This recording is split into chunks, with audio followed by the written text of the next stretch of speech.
For centuries, the Galactic Council treated humanity as a curious anomaly, primitive Deathworlders from a planet so hostile, even microbial life from most other worlds perished within minutes of exposure. At first, they were admired for their adaptability, then tolerated for their unpredictability. But eventually, the condescension grew. The Council saw humans not as equals, but as dangerous children, to be watched, managed, and occasionally punished. And for a long time, humans took it. They smiled. They negotiated. They played diplomat, explorer, trader, and even peacekeeper. The nice apes, the galaxy called them, half mocking and half admiring. But every Deathworlder has a limit. That day came without warning. It started on the fringe colony of Delcaris, IV, a joint settlement between humans and several galactic species. The incident was minor, on paper. A human engineering team refused to hand over schematics for a new fusion core to a Yurkathi official who tried to claim authority under Council Trade Code 17B. The humans politely declined. The Yurkathi insisted. When the humans still refused, he called in enforcers. 5 humans were detained. 2 were beaten in custody. One, Dr. Liana Rousseau, died of internal injuries 2 hours later. The Council issued its usual statement: "We regret this unfortunate misunderstanding." Humanity, for once, did not respond with regret. They responded with silence. Then ships began disappearing. Small patrol craft, quietly and without debris. Council stations reported malfunctions in sensor arrays and shielding systems, entire sections vanishing into static. Engineers blamed software bugs. It wasn't software. It was sabotage, precision strikes. And it wasn't just revenge. It was a message. A week later, a human fleet appeared at the edge of Council space, right outside the Lentheri expanse. Not a diplomatic envoy. Not a science convoy. A fleet of warships, quiet, black and bristling with weapons the Council had never seen before.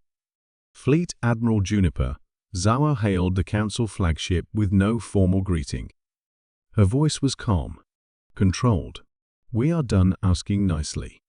The Council speaker, a shriveled insectoid named Vrok Tal, responded with the usual arrogance.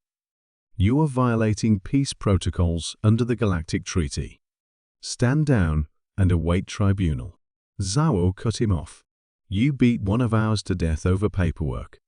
You've called us barbarians while selling our tech behind our backs. You've used our soldiers to fight your wars, but denied us votes in your chambers.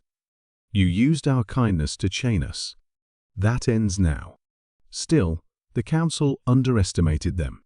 After all, humans were just one species. The galaxy was full of powers far older, far larger. But humans weren't alone.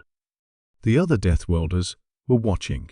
The Ravani-clad, stone-skinned titans from a gravity-crushed moon sent their warriors to join human forces. The Akari swarm, flesh-draped nightmares born in acid seas, offered fleets and drones. Even the solitary Krell, who hadn't spoken to another species in 200 years, emerged from their black ships to offer an alliance. It wasn't just a rebellion. It was a reckoning. Within days, human-led fleets struck deep into Council territory, bypassing planetary shields, disabling communication arrays, and seizing control of critical AI cores. They didn't commit mass slaughter. They didn't bomb cities or vaporize worlds. They targeted infrastructure. They removed power quietly, efficiently. They showed restraint, but not mercy. The Council tried to retaliate. Their fleets, designed for intimidation and policing, crumbled against human war doctrine. They didn't understand why their weapons failed, why their drones turned on them mid-battle. They hadn't realized just how closely humans had been watching, learning, preparing. On the 3rd week, Zhao transmitted her final message. "We do not want conquest. We want dignity. We want respect. And we will not ask again." By then, council leadership had collapsed. Member species began defecting, one after another, offering treaties of their own. Some begged. Some tried to barter. But humans didn't negotiate from weakness anymore. They listened and chose. The new Terran Accord was formed, not just for humans, but for all species who had been silenced, exploited, or ignored. The council was dissolved, its archives opened, its secrets laid bare for the galaxy to see. It wasn't vengeance. It was justice. And across the stars, stories spread like wildfire of the day. The nice apes stopped smiling. The day the galaxy learned that Deathworlders didn't need approval.